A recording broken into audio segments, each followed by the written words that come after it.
Hey travelers, welcome back to Journeys of Peace, where we make sense of travel and finding your happy place. If you're wondering why your international trips seem more expensive, or why some destinations are suddenly harder to get to, you're not imagining things. Today, we're diving into how tariffs, yes, those taxes on imports and exports, have affected international travel during President Trump's first term, how things changed under President Biden, and what we're seeing now that Trump is back in office in 2025. During President Trump's first term, tariffs were a major part of his economic strategy. He imposed tariffs on China, the EU, and other trading partners as part of his America First agenda. Here's how that impacted travel. Airfare prices crept up as tariffs increased the cost of aviation parts and fuel, especially for airlines flying Boeing jets. Chinese tourism to the U.S. dropped due to tensions and retaliatory measures. Global tourism flows tightened as uncertainty around trade policy made international planning more difficult for both travelers and airlines. Tariffs weren't aimed at travelers, but they definitely reshaped the travel landscape. Now let's talk about the Biden years and how they shaped the international travel scene. President Biden took a much more diplomatic and cooperative approach to global trade and travel. What helped? He eased many tariffs on allies like the EU and Japan, which helped stabilize airfare prices on international routes.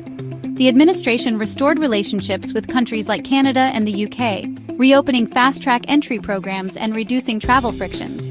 Under Biden, COVID-era restrictions were gradually lifted in a more predictable and science-based way, making it easier to plan international trips. But not everything was smooth.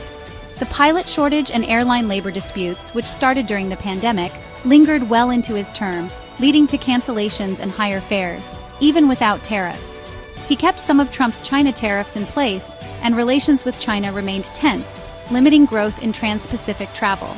Overall, though, Biden's administration saw a rebound in international travel, especially to and from Europe. Now Trump's back in office, and he's wasting no time getting back to tariff-heavy trade policies. Here's what we're seeing already. New tariffs on European goods have triggered counter-tariffs that are hitting the aviation industry again. Fuel prices are climbing, and some airlines are scaling back routes. Tensions with China are ramping back up, and there's talk of stricter visa requirements and new travel limitations.